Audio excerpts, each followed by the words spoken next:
The Pacific Coast Highway, a ribbon of asphalt unfurling along California's dramatic coastline, has long been a siren song for dreamers, lovers, and adventurers. It's a place where the vastness of the ocean meets the rugged embrace of the land, a landscape that inspires awe and sometimes a profound sense of melancholy. Imagine a sun-drenched afternoon in 1993, the air thick with the scent of salt and eucalyptus, the kind of day that feels infinite, promising endless possibilities. It was on such a day that David and Taylor, two young souls adrift in the intoxicating currents of new love, embarked on a drive that would tragically etch their names into the annals of local lore. They weren't just driving, they were building a future. Their laughter carried on the ocean breeze, their dreams as boundless as the horizon. But somewhere along this iconic stretch of road, their journey took a sharp, irreversible turn. They didn't just get lost, they vanished. Their absence left a void, a chilling silence that settled over their families and friends, a mystery as vast and impenetrable as the Pacific itself. The initial search was exhaustive, a frantic scramble against the ticking clock, combing the coastline, interviewing anyone who might have seen them, their hope dwindling with each passing day. Yet the highway, so often a symbol of freedom and connection, became a monument to their disappearance, a place where whispers of what might have happened replaced the certainty of their presence. The years that followed were a slow erosion of hope, a quiet settling into the unbearable reality of the unknown. For their loved ones, every sunset over the ocean was a reminder of what was lost. Every familiar curve of the PCH, a phantom echo of their last known moments. The case grew cold, not with the dramatic flourish of a solved crime, but with the quiet resignation of a riddle that had no discernible answer.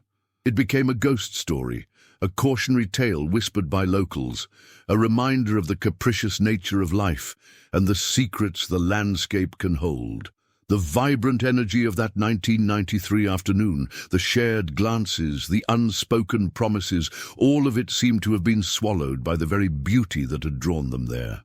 The PCH, usually a conduit for life and connection, had seemingly become a conduit for oblivion, a place where vibrant lives could simply cease to be, leaving behind only the lingering scent of salt and an ache of unanswered questions. This wasn't just a missing persons case, it was the unraveling of a love story, a narrative tragically cut short, leaving a generation to grapple with the profound uncertainty of their fate and the enduring pain of their absence. The sheer passage of time, 31 years to be exact, had transformed their disappearance from a fresh wound into a deep, scar-like memory, a persistent hum of unresolved grief. The initial response to David and Taylor's vanishing was a whirlwind of conventional investigative techniques. Authorities meticulously scoured the coastline, deploying search parties that fanned out across rugged cliffs and secluded coves, hoping for any sign, any clue that might point to their whereabouts. Aerial surveillance buzzed overhead, their cameras scanning the vast expanse of the Pacific and the winding roads. Interviews were conducted with anyone who might have been in the vicinity on that fateful afternoon, piecing together fragmented sightings and vague recollections. Yet despite these concerted efforts, the highway remained stubbornly silent, offering no tangible evidence, no broken branch, no discarded item that could illuminate their path.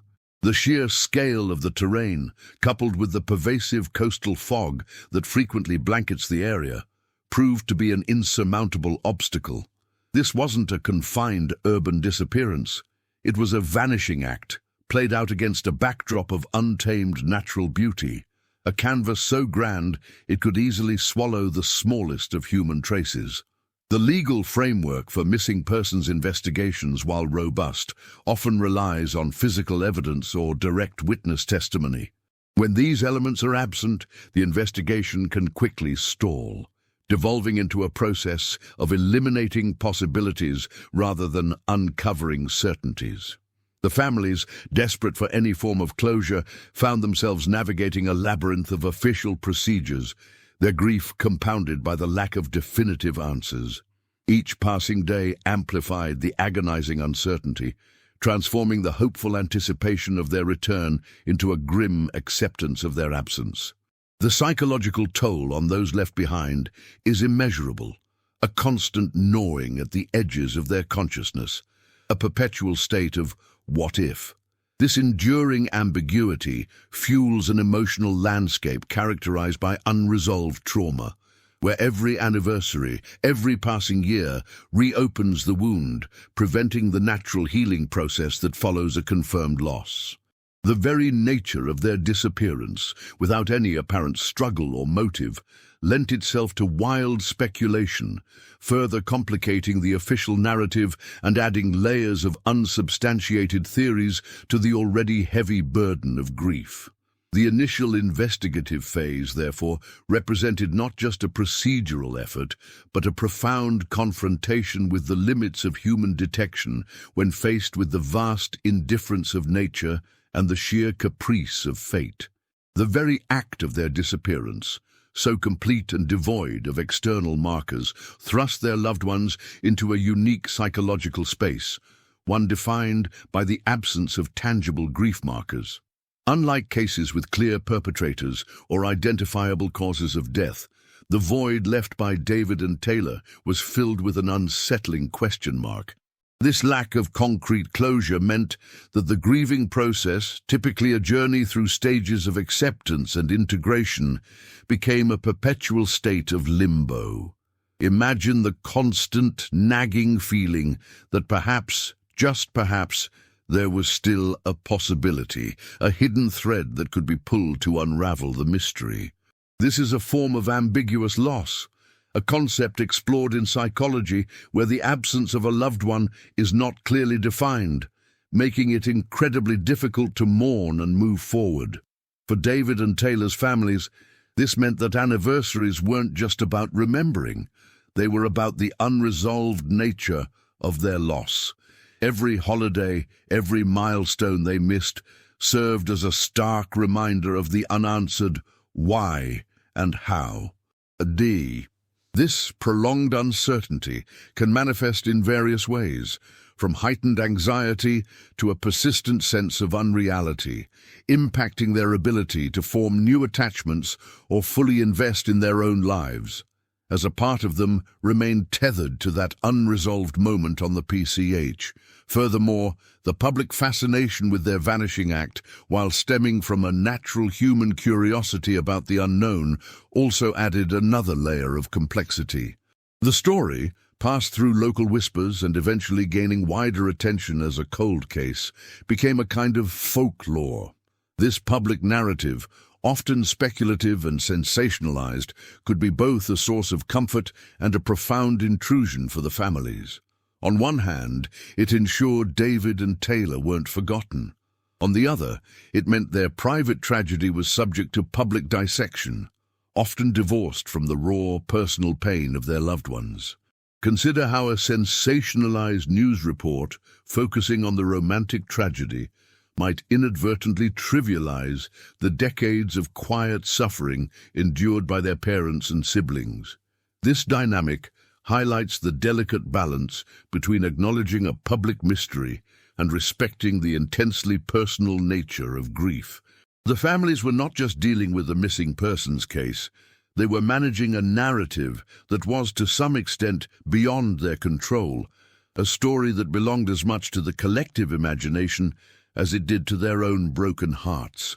The passage of time, while a source of pain due to the lack of resolution, also paradoxically offered a faint glimmer of hope for a different kind of discovery. With each passing year, the chances of a conventional breakthrough, a confession, an eyewitness coming forward, diminished. However, the environment itself, the very landscape that had seemingly swallowed them, held the potential for accidental revelation. The Pacific Coast Highway, with its dramatic cliffs and shifting terrain, is a dynamic environment. Coastal erosion, landslides, and even routine maintenance could, over decades, alter the landscape in ways that might expose long-hidden secrets. This is not to suggest active intervention, but rather the slow, inexorable processes of nature that can, over vast stretches of time, bring buried things to light. It's a testament to the resilience of the earth, which, though it can conceal, also possesses the power to reveal, albeit often in unexpected and profoundly poignant ways. This prolonged period of mystery also meant that the initial investigative leads, however faint, would have long since gone cold. The individuals who might have been peripheral witnesses in 1993 would have moved on, their memories faded, their lives irrevocably altered by the intervening decades. The technology available at the time, while considered cutting-edge then, would be rudimentary by today's standards. This creates a double challenge for any potential re-examination. Not only has the physical evidence degraded or been lost, but the human element, the memory and availability of witnesses, has also significantly eroded. It's like trying to reconstruct a complex puzzle with most of its pieces missing, and the few that remain having lost their original color and shape.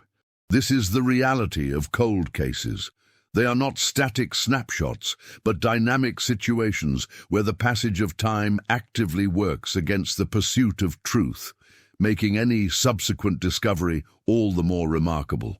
Moreover, the emotional weight carried by the families, while a constant burden, also fostered an enduring, almost ritualistic connection to the PCH. It wasn't just a road, it was the last known place of their loved ones, a sacred ground imbued with their memory. This connection could manifest in annual drives along the route, visits to overlooks, or simply a quiet contemplation of the ocean. These acts, while deeply personal, also served as an unconscious, albeit passive, form of continued searching, a silent vigil kept over the years. It's akin to a sailor scanning the horizon for a ship that may never return, yet the act of looking itself becomes a vital part of their existence, a way of maintaining a connection to what was lost. This enduring, perhaps even subconscious hope, fueled by love and the absence of definitive answers, is a powerful testament to the human spirit's refusal to completely surrender to the unknown. The sheer longevity of the mystery also allowed for the evolution of public perception and understanding of missing persons cases. What might have been seen as an isolated incident in 1993 due to the lack of resolution could now be viewed through the lens of subsequent cases, technological advancements in forensics, and a greater societal awareness of the complexities of grief and loss. This shift in perspective, while not directly impacting the original investigation, provides a broader context for understanding the enduring impact of such events. It highlights how our understanding of tragedy and mystery itself evolves, shaped by the passage of time and the collective learning that occurs within society, allowing for a more nuanced appreciation of the enduring human element in these profound narratives. 31 years is an immense chasm of time, a period during which the world itself undergoes seismic shifts, both technologically and culturally. For David and Taylor, this temporal gulf meant their disappearance occurred in a pre-internet ubiquity era. Mobile phones were bulky, expensive novelties, not ubiquitous communication devices. GPS navigation was largely military or specialized professional equipment, not standard in civilian vehicles.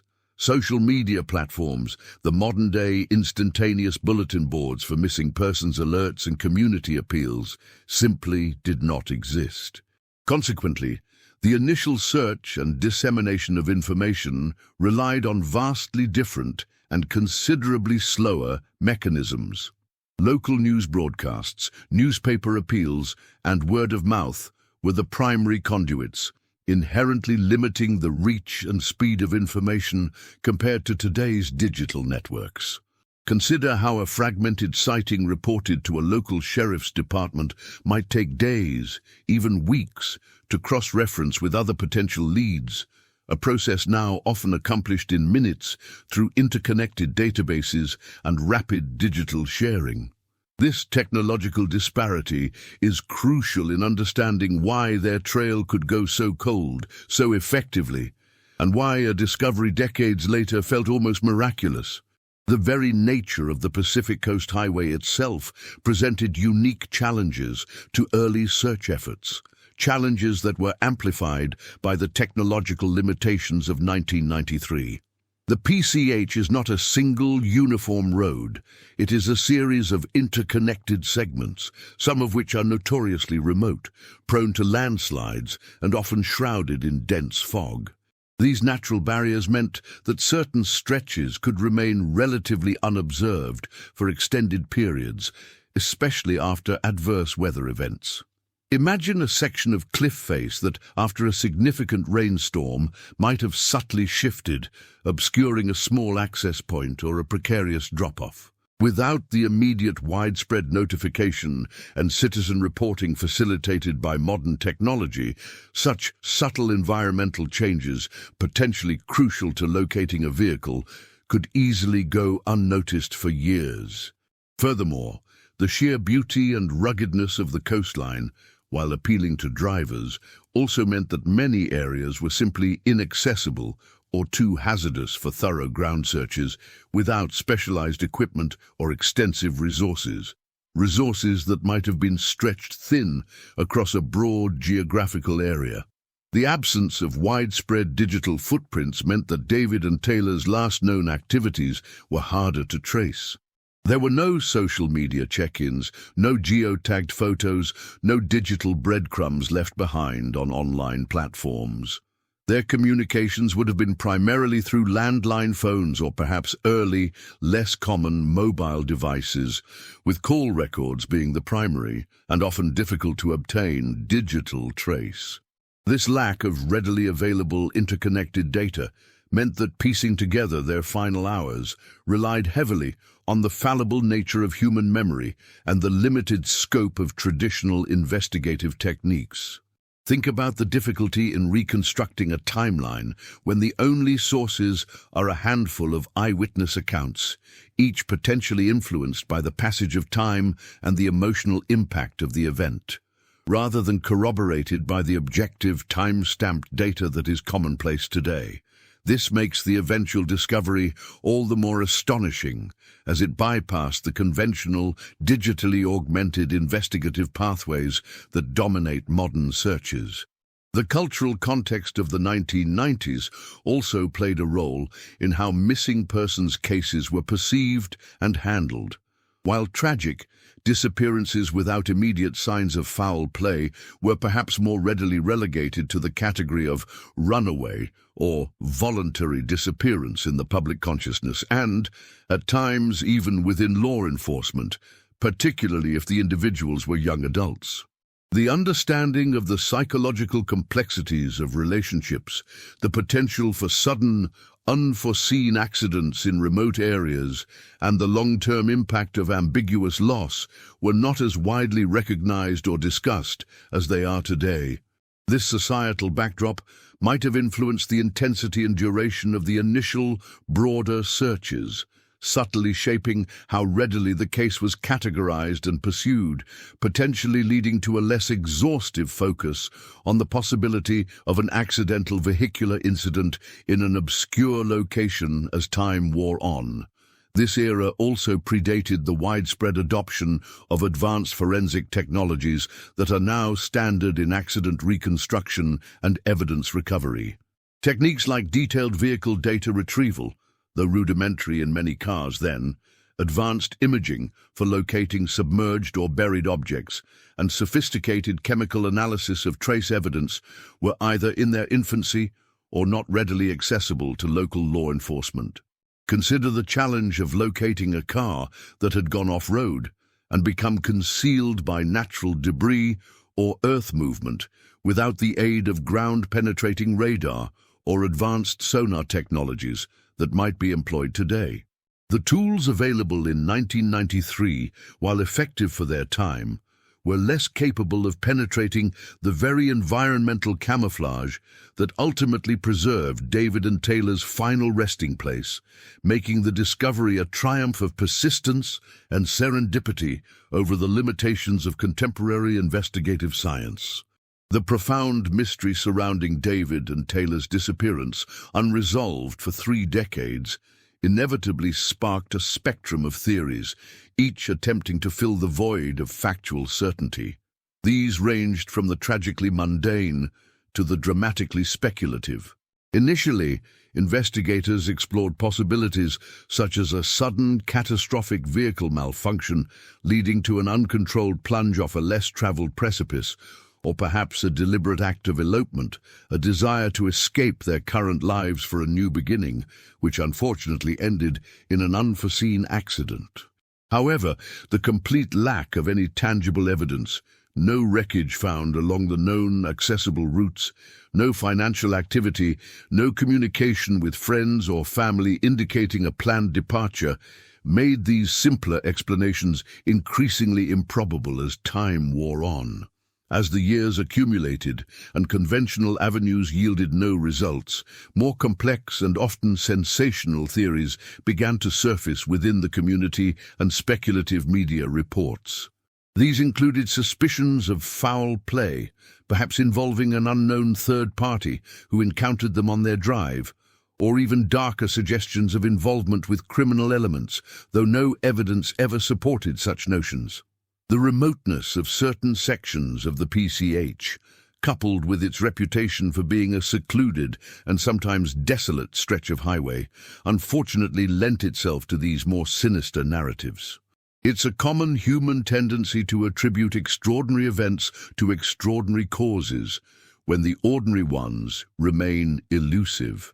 Think of how a sudden, unexplained silence in a conversation can lead to assumptions of anger or disagreement, rather than a simple momentary distraction. Similarly, the absence of answers about David and Taylor's fate allowed the imagination to fill the void with more dramatic, albeit unfounded, possibilities. This environment of uncertainty and speculation is fertile ground for the perpetuation of myths. One such pervasive myth might have been that the couple intentionally sought out a secluded spot to end their lives, a tragic narrative that, while emotionally resonant, lacks any basis in their known personalities or circumstances.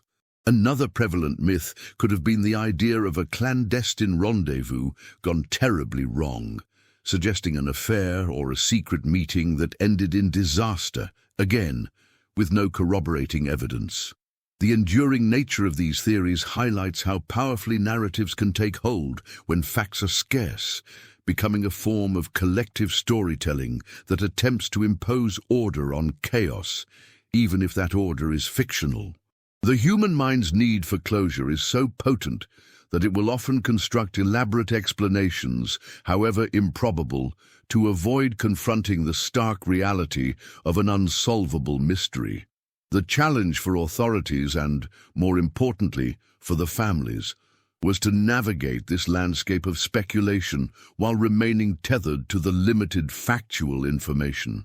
It required a constant effort to distinguish between reasoned hypotheses, however unlikely, and outright conjecture.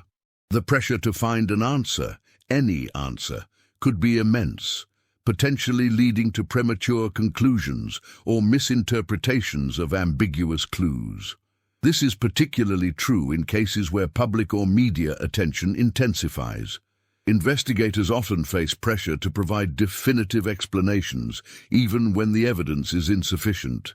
The story of David and Taylor, therefore, became a case study in the difficulties of managing public perception and maintaining investigative integrity in the face of prolonged ambiguity and the pervasive human desire for a neat, conclusive narrative. The lack of any definitive resolution meant that the case remained an open wound, susceptible to any new, however unfounded theory that might emerge, perpetuating the cycle of speculation for decades. The persistence of these myths and theories also underscores a critical aspect of human psychology, the tendency to project our own fears and assumptions onto unexplained events. When faced with the unknown, especially when it involves the loss of young lives filled with potential, people often draw upon their own experiences and anxieties to construct explanations. Consider how a person who has personally experienced betrayal might be quicker to assume infidelity in a mysterious disappearance, or how someone who has faced financial hardship might suspect a desperate act driven by debt. These projections, while stemming from understandable human empathy and the desire to make sense of the world, can unfortunately obscure the actual, often simpler and more tragic realities of a situation. The unsubstantiated theories surrounding David and Taylor's vanishing served as a stark reminder that in the absence of concrete data, the human imagination can become both a powerful tool for empathy and a significant obstacle to objective truth-seeking, making the eventual discovery of their fate all the more impactful by cutting through the layers of conjecture that had accumulated over 30 years. The allure of the Pacific Coast Highway, its breathtaking vistas and dramatic cliffs, also paradoxically contributed to the mystique surrounding their disappearance.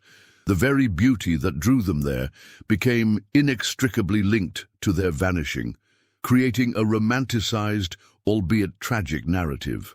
This environment, so potent in its ability to inspire awe and evoke strong emotions, also served as a perfect, albeit unintentional shroud for their final moments. The dramatic landscape offered a plausible, albeit grim, backdrop for a multitude of scenarios, allowing theories to flourish in the absence of concrete evidence.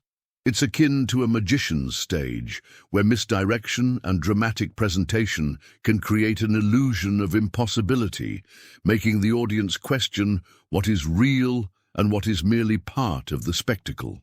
The PC in this context became a powerful symbol of both freedom and ultimate confinement, a testament to how the natural world can both inspire and, in its own vast indifference, conceal the most profound human tragedies, ensuring that their story, even before its resolution, was imbued with a sense of dramatic inevitability. The prolonged absence of David and Taylor's vehicle, a period stretching over 3 decades, presented a unique challenge in forensic investigation, particularly concerning the potential degradation of evidence within the car itself. Unlike evidence left exposed to the elements, a vehicle sealed within a debris-filled tunnel would have experienced a different, albeit still significant, form of environmental impact. The enclosed space, while protecting from direct sunlight and rain, would still trap moisture, potentially leading to the corrosion of metal components, the deterioration of upholstery, and the breakdown of organic materials. This internal microclimate could have preserved some items while irrevocably altering others. For instance, paper documents, like driver's licenses or letters, might have become brittle and illegible, or conversely, their ink could have leached into the surrounding material, rendering them unreadable. The very air trapped inside, containing residual gases from the car's interior and any organic decay, would have its own unique chemical signature, potentially offering clues if analyzed with sufficiently advanced techniques available decades later. Furthermore, the process of discovery itself would have introduced new variables that forensic teams would need to meticulously account for. The sheer volume of debris that entombed the car, likely a mix of soil, rocks, vegetation, and possibly man-made debris from past roadwork or natural events, would have created a complex physical environment. The act of excavating and uncovering the vehicle would inevitably disturb this delicate ecosystem, potentially dislodging or contaminating trace evidence. Imagine the painstaking process of carefully removing tons of material, each scoop of earth a potential repository of critical clues, requiring a level of precision that borders on the archaeological. The careful documentation of the discovery site, the systematic cataloguing of every item found in proximity to the car, and the controlled removal of the vehicle itself would be paramount to ensuring that any subsequent forensic analysis yielded reliable results, untainted by the recovery process. The scientific advancements in forensic technology over the past 30 years are truly astounding, offering capabilities unimaginable in 1993. Consider the evolution of DNA analysis. Techniques now allow for the extraction of viable DNA from minute samples, such as microscopic skin cells or even trace residues on fabric, that would have been impossible to detect or analyze previously. Similarly, advancements in digital forensics, while perhaps less applicable to a 1993 vehicle in its entirety, have revolutionized the analysis of any electronic components that might have survived, such as the car's basic computer systems. Imagine the possibility of recovering fragmented data that could reveal engine performance, speed, or even the state of the airbags at the moment of impact, providing a more granular understanding of the event. The development of advanced imaging techniques like LiDAR or high-resolution multispectral analysis could also be employed to examine the vehicle's exterior and interior for subtle signs of impact, stress fractures, or even the faint impressions of objects that might have been within the car, offering a non-destructive way to glean information that might otherwise be lost. The concept of contextual forensics also takes on a heightened significance in a discovery of this nature. This involves not just analyzing the contents of the car, but also understanding the environmental conditions under which it was preserved. Geologists might analyze the soil composition to determine the likely timeline of the debris accumulation, while botanists could examine any preserved plant matter to corroborate or refine that timeline. The very way the car came to rest within the tunnel, its orientation, the distribution of debris around it, could provide critical insights into the forces that acted upon it.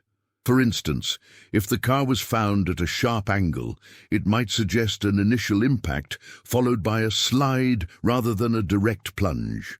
Understanding these physical dynamics, informed by the geological and environmental context of the tunnel, is as crucial as analyzing the contents of the vehicle itself. Moreover, the psychological impact of such a discovery on the families and investigators cannot be overstated. After decades of uncertainty, the revelation of the car's location would bring a profound, albeit sorrowful, sense of closure. This moment would not only be about scientific analysis, but also about the deeply human need for answers and the emotional processing of a long-dormant tragedy. The meticulous work of the forensic team would be imbued with a sense of purpose, not just to solve a cold case, but to provide a tangible narrative for those who have lived with the phantom presence of David and Taylor for so long.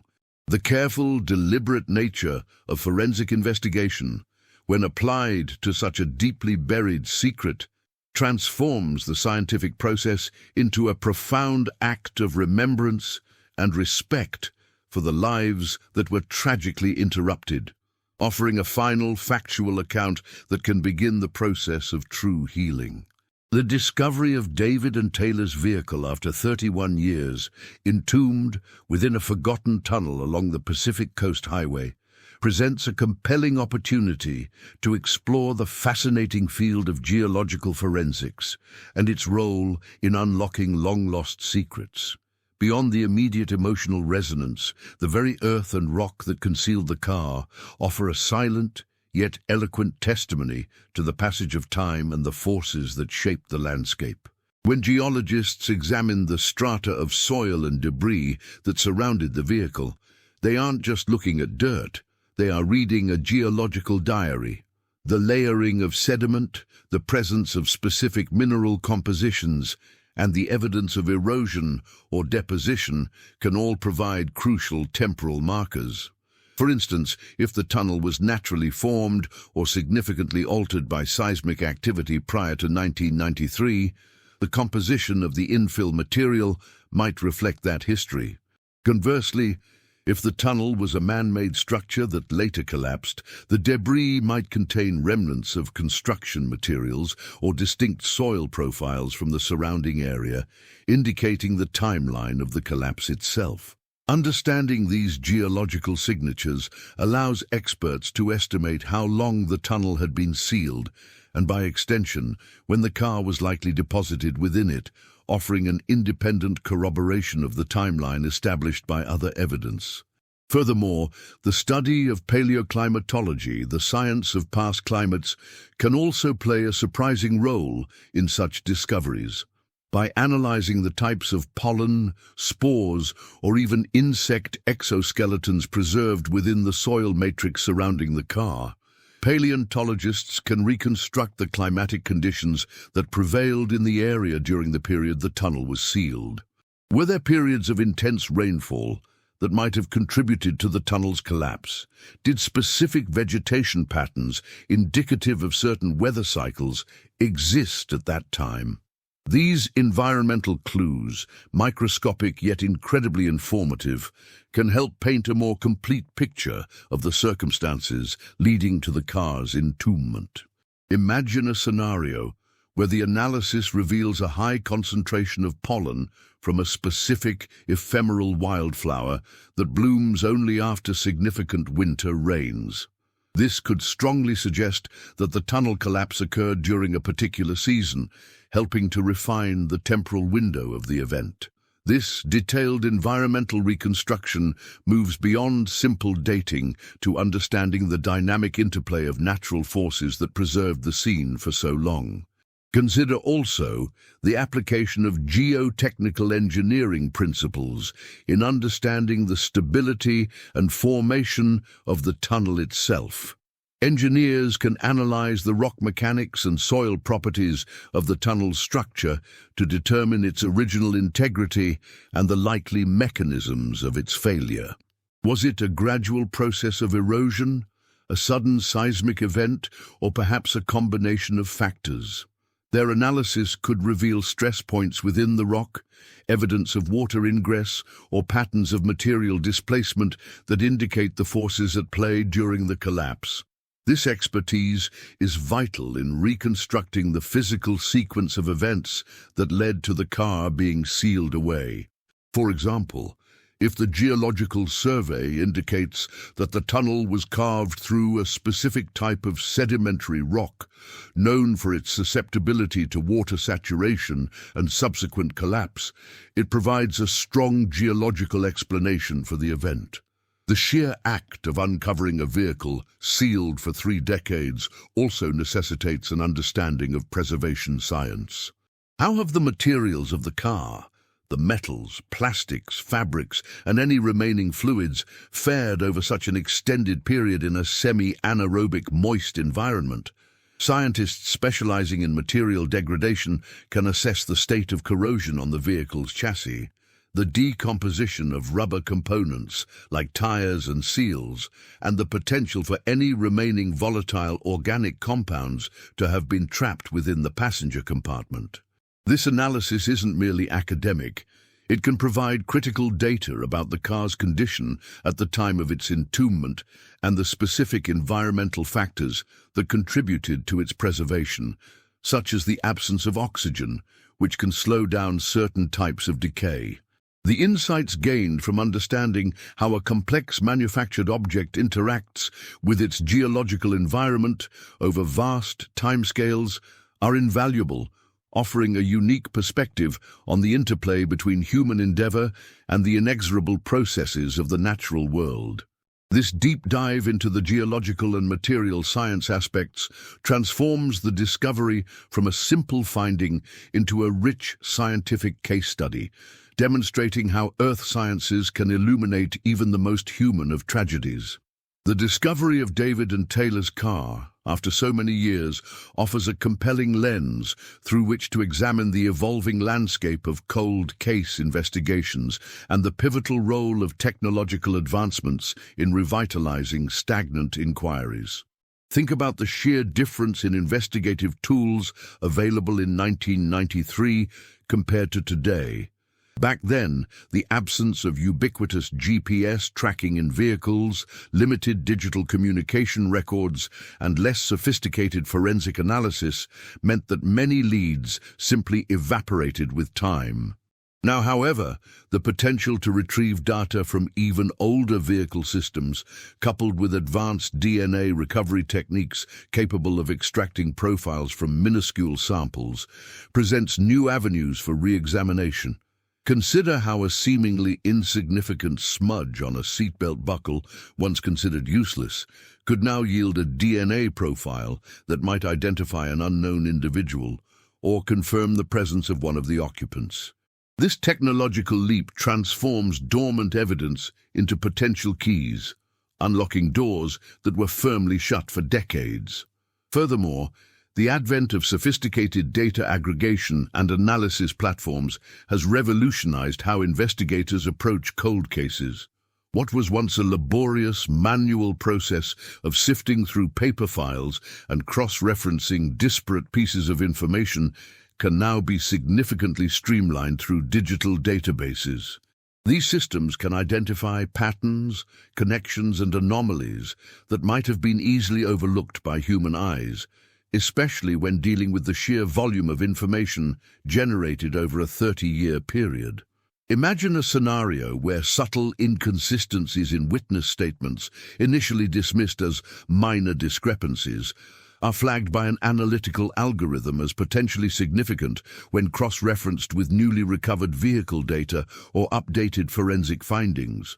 This ability to process and correlate vast data sets allows for a more comprehensive and nuanced re-evaluation of existing evidence, potentially uncovering overlooked clues or entirely new lines of inquiry that were simply not feasible with the tools of the past. The public's engagement with cold cases has also undergone a significant transformation, largely driven by the rise of true crime podcasts, documentaries, and online communities. While the initial disappearance of David and Taylor might have garnered local attention, today, such a compelling story of a 30-year-old mystery unearthed from a forgotten tunnel could capture national and even international interest. This increased public awareness can be a double-edged sword.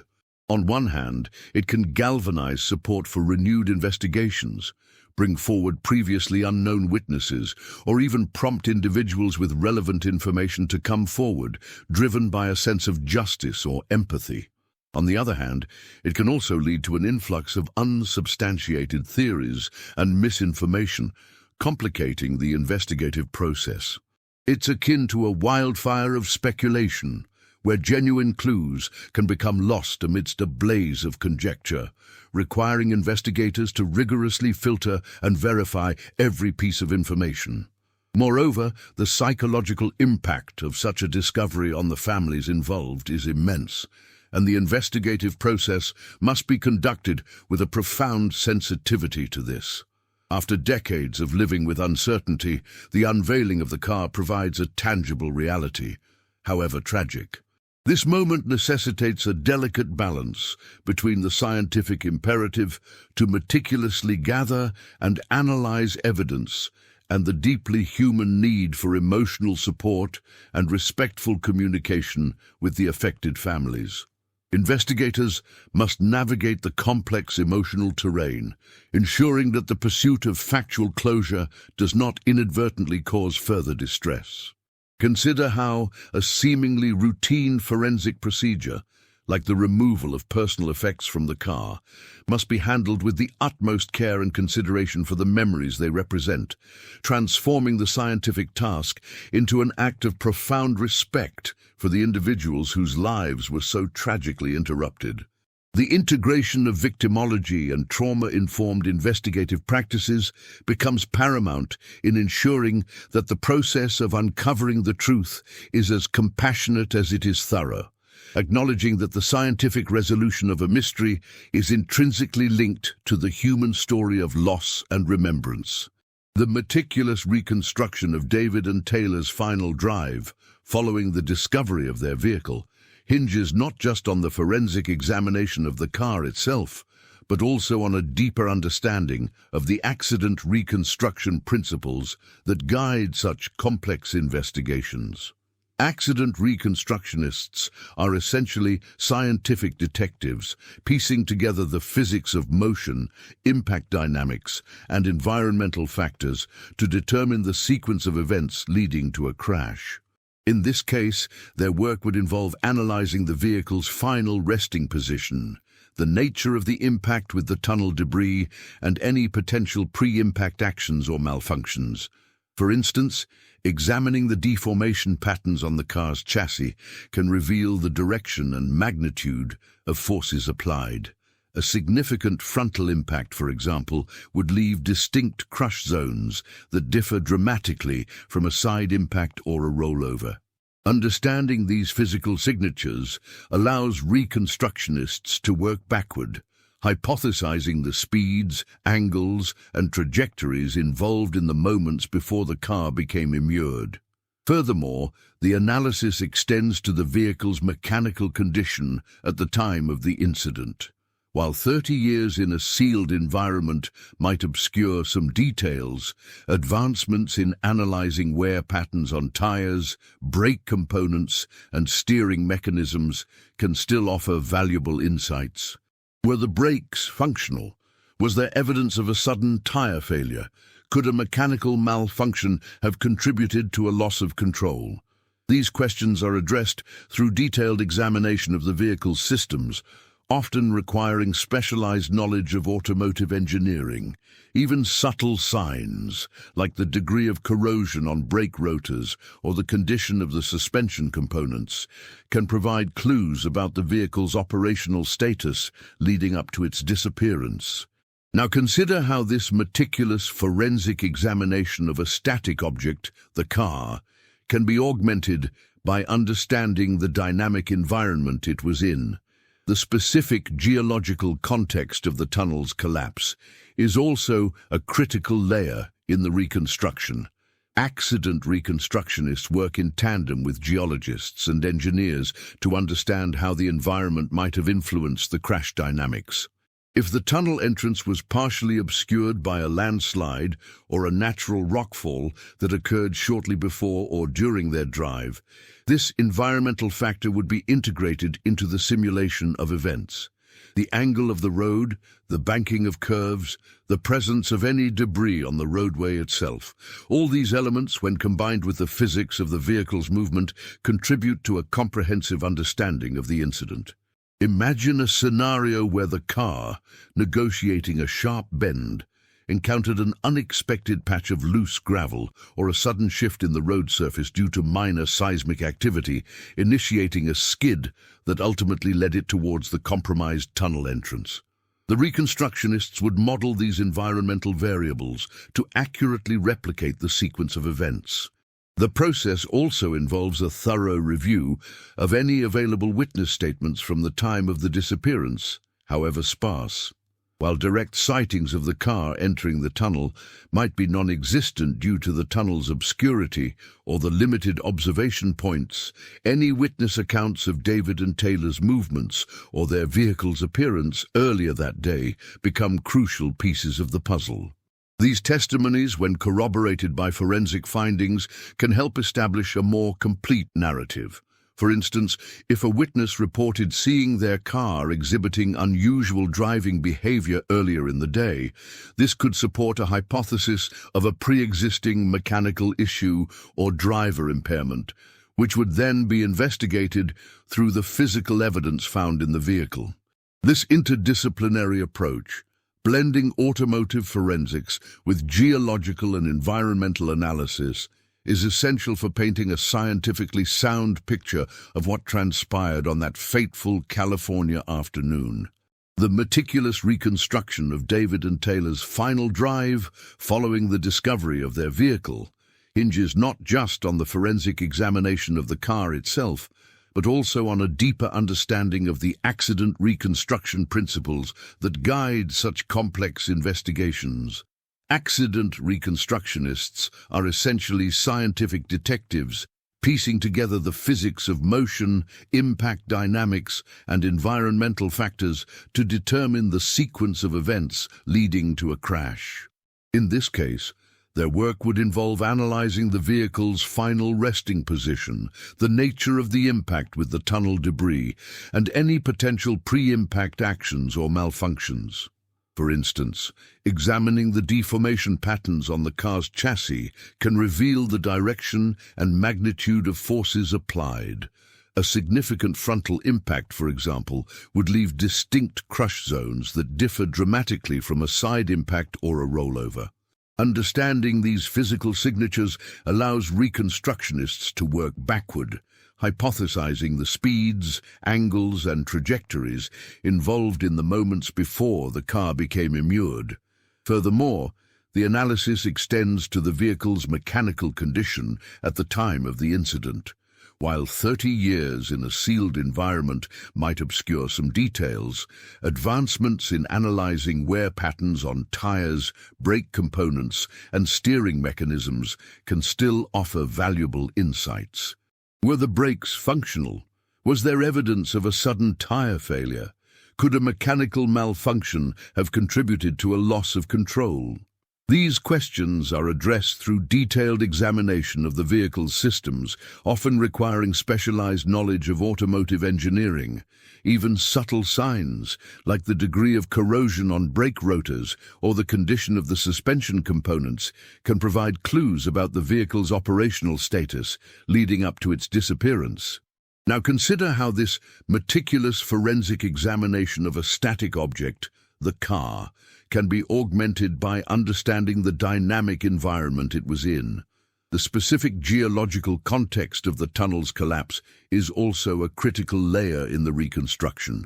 Accident reconstructionists work in tandem with geologists and engineers to understand how the environment might have influenced the crash dynamics. If the tunnel entrance was partially obscured by a landslide or a natural rockfall that occurred shortly before or during their drive, this environmental factor would be integrated into the simulation of events. The angle of the road, the banking of curves, the presence of any debris on the roadway itself. All these elements, when combined with the physics of the vehicle's movement, contribute to a comprehensive understanding of the incident. Imagine a scenario where the car, negotiating a sharp bend, encountered an unexpected patch of loose gravel or a sudden shift in the road surface due to minor seismic activity, initiating a skid that ultimately led it towards the compromised tunnel entrance. The reconstructionists would model these environmental variables to accurately replicate the sequence of events. The process also involves a thorough review of any available witness statements from the time of the disappearance, however sparse. While direct sightings of the car entering the tunnel might be non-existent due to the tunnel's obscurity or the limited observation points, any witness accounts of David and Taylor's movements or their vehicle's appearance earlier that day become crucial pieces of the puzzle. These testimonies, when corroborated by forensic findings, can help establish a more complete narrative. For instance, if a witness reported seeing their car exhibiting unusual driving behavior earlier in the day, this could support a hypothesis of a pre-existing mechanical issue or driver impairment, which would then be investigated through the physical evidence found in the vehicle. This interdisciplinary approach, blending automotive forensics with geological and environmental analysis, is essential for painting a scientifically sound picture of what transpired on that fateful California afternoon. Reflecting on this journey so far, we've navigated the currents of a mystery that lay dormant for over 3 decades, a testament to both the enduring power of nature and the persistent human quest for resolution. The initial void left by David and Taylor's vanishing, a silence that echoed through their families and the coastal community, has gradually been filled not with definitive answers, but with a richer understanding of the intricate tapestry of factors that can contribute to such profound enigmas. The very landscape that seemed to swallow them whole, the iconic Pacific Coast Highway, has revealed itself as a silent yet potent repository of secrets, its geological narrative slowly yielding to scientific inquiry. As we pivot towards the final reflection, consider how the threads of their story, once disparate and seemingly unconnected, now converge to form a more cohesive, albeit somber picture. The technological advancements that have reshaped our world over the past 30 years have in turn reshaped our ability to excavate the past, transforming seemingly immutable evidence into a source of fresh insight. The initial investigative limitations, born of a different era, now serve as a stark contrast to the sophisticated methodologies that can illuminate even the most deeply buried truths. This evolution in human capability, applied to the enduring artifacts of their final moments, underscores a crucial shift in our capacity to confront and comprehend long-standing mysteries. The profound human desire for closure, a sentiment that has undoubtedly resonated with those touched by this story, finds its echo in the meticulous processes that brought their fate to light. It's a journey that underscores how the seemingly insurmountable barriers of time and environment can, with persistent inquiry and the application of scientific rigor, eventually yield to the pursuit of understanding. The narrative arc, from a chilling disappearance to a deeply resonant discovery, highlights the intricate interplay between human resilience, the relentless march of time, and the quiet, persistent revelations offered by the earth itself. The story of David and Taylor, a love story tragically suspended in time along the windswept curves of the Pacific Coast Highway, resonates with a profound universality. Their vanishing in 1993 left an indelible mark, a chilling silence that persisted for 31 years, a testament to the secrets the earth can keep and the enduring human yearning for answers. The discovery of their car, a poignant time capsule entombed within a forgotten tunnel, did not erase the pain of their absence, but it did weave a new thread into the fabric of their narrative. One of scientific perseverance and the slow, deliberate unveiling of truth. This discovery serves as a powerful reminder that even in the face of seemingly insurmountable loss, the pursuit of understanding is a vital human endeavor, a way of honoring those who are no longer with us by piecing together the fragments of their final moments. The journey from that sun-drenched afternoon in 1993 to the present day is a narrative arc that charts the evolution of human inquiry. It highlights how the passage of time, while amplifying the ache of unanswered questions, also offers new tools and perspectives to illuminate the past. The geological strata, the subtle shifts in the earth, and the advancements in forensic science have all played their part, transforming a cold case into a compelling study in resilience and discovery. This story is not merely about a tragic accident. It is about the intricate dance between human lives and the natural world, about the ways in which environments can both conceal and, eventually, reveal the most profound truths. It speaks to the meticulous dedication of those who refuse to let the mystery lie dormant, their efforts a quiet tribute to the lives of David and Taylor. Ultimately, the enduring impact of their story lies not just in the resolution of a decades-old enigma, but in the broader implications for how we approach the unknown. It is a call to acknowledge the limitations of our initial understanding, to embrace the power of evolving knowledge, and to recognize the profound significance of even the smallest clues.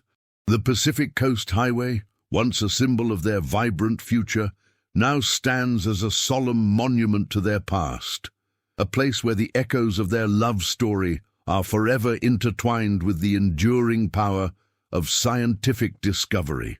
The true practice of remembrance, of seeking understanding in the face of loss, begins now, with a renewed appreciation for the threads that connect us to those who have gone before, and the quiet strength found in uncovering their final, silent testament.